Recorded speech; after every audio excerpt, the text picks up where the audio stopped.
holy moments a few weeks ago.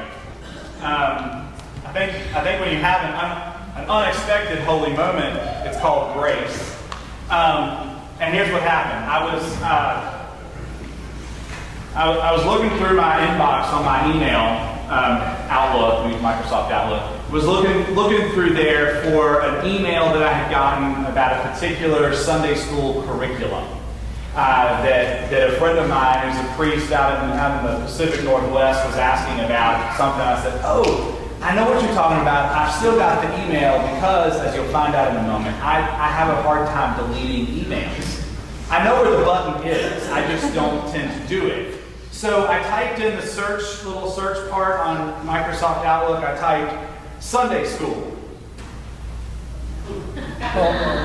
1,523 emails with the word Sunday or school or Sunday school together in there. And I both laughed and gasped at the same time. So once I finally spelled the word curriculum the way that Microsoft Outlook wanted it to be spelled, not the way I tried to spell it, it narrowed my search to about 490 emails. Slightly more manageable, right? But still quite appalling if really, you think about it. So finally, I find the thing I'm looking for. I hit forward. I enter in my colleague's email address. It goes out to Portland, Oregon, and I'm on my way. And then I began an all-out assault on my email with the delete button, and it was so freeing. It was so wonderful because really, I didn't need that offer for a curriculum in 2010. And I didn't need all 5 copies of the joke that someone had sent me, 5 different people had sent me in 2009 and again in 2012. These things make the rounds. There's only so many jokes, right? So for 2 hours, I deleted about 4,000 emails. It's impressive, isn't it? No, it's not, because that was less than half of what was in my inbox. I told you, I have a problem with deleting emails, because you never know when you're going to need that. But did I really need the email from the wonderful couple I married 4 years ago, just confirming the time that we were going to get together for the premarital counseling? I didn't really need that email. It was just Wednesday, and that's all it was. That's all he needed. Should have deleted it right after the meeting. But here's the amazing thing that happens when you delete 4,000 emails, is that my computer started working a little better. Started working a little faster, a little smoother, a little more efficient. It started doing the things that it was supposed to be doing, all because it wasn't carrying this extra baggage, this extra weight around of 4,000 emails. Well, I thought about that little experience of unexpected holiness and grace as I was reading the scripture passages this week, especially the gospel teaching from Jesus. It's such a powerful image, even if it's a difficult lesson to hear. It's a powerful image about what can happen when we choose to forgive and when we choose to be forgiven. Peter's question to Jesus is legitimate. How many times do I forgive the person who wrongs me? 7 times? I always wonder about Peter's tone of voice when he asks that question. Is he worried? Is he sarcastic? Is he thinking, do I forgive them 7 times, so I'm going to be careful how many times I give out forgiveness?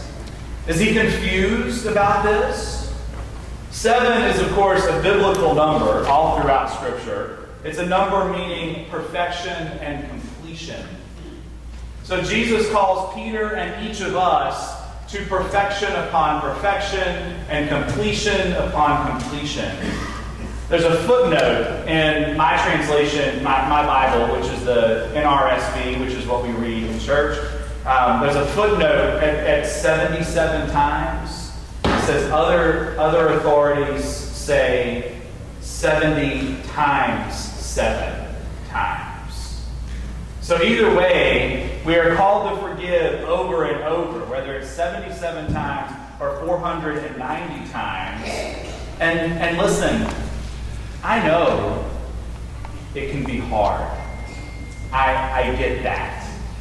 I know that you feel that someone has wronged you, or you have wronged someone else, or someone has wronged someone you love, and you're wondering how in the world you can ever forgive them. I've walked that road before. But when we are not able to forgive, like my poor little laptop, we carry around this huge weight that keeps us from more fully being the person that God has created and called you to be. The Bible is full of stories of people who are wronged, forgiving the person who wronged them. This summer we went through the story of Jacob and Esau, and how Jacob stole his birthright from his twin brother, and then ended up being very afraid of Esau. And until Esau forgave him, and until Jacob heard him say it, really, really heard him say, "I forgive you," Jacob ran scared and couldn't do all the things that God was calling him to do. We also more recently heard the story of Joseph, who was sold to a band of traders who were on their way to Egypt by his own brothers. And yet Joseph so readily forgave them as they were sobbing and begging for him to be merciful to them. In a very similar way, Jesus tells the story of a king whose servant owed him a ridiculous sum of money. This is one of those stories that Jesus just inflates it, just makes it so ridiculous and huge that the people are going to pay attention. Because the sum that is counted in this story, the servant would have had to work all day, every day, including on the Sabbath, which was not allowed, for almost 44 years to be able to pay off that debt. And the ruler forgives it, wipes it off, as if it were never there. A clean start. But this servant, for reasons that we don't know, refuses to forgive his fellow servant, who owed him very little compared to the forgiveness he experienced. To put it in perspective, while the first servant owed 44 years of work, this other servant owed about 5 months worth of work. 5 months of daily wages compared to 44 years. Now, I have a theory. In the Tuesday Bible study this week, we were going through all the scripture readings, and someone read this passage out loud, and I heard something for the first time of the number of times I've read this story, and even in preparing for it. And that was that the first servant didn't hear the king say, "You are forgiven." Or he didn't believe it. Maybe the weight he had been carrying for so long was so heavy that he didn't even know how to function once that weight was lifted. Many biblical scholars look at all these teachings of forgiveness in the New Testament, and the New Testament is full of stories of forgiveness. Scholars look at these teachings as writings of comfort to a newly developed community of faith that called for people to be perfect. But a community with very high, strict standards needed also to be assured that when they came up short, that forgiveness would come. Not only from God, but from their friends and neighbors as well. As one theologian so aptly put it, No follower of Jesus should keep score of another's offenses, unless, of course, they have no objection to God keeping score of theirs. Now, I don't know about you, but I'm pretty thankful that God is forgiving. I'm pretty sure I've run through those 77 or 490 times over and over again. Enough so that I want to live my life in a way that I can forgive people if they do me wrong. And in a way that makes it easy for me to forgive others as well. Forgiveness is a tricky thing. We don't want it to make us look weak when we ask for forgiveness, because it might mean that we were wrong or messed up some way. And that's certainly not what our culture teaches us to do.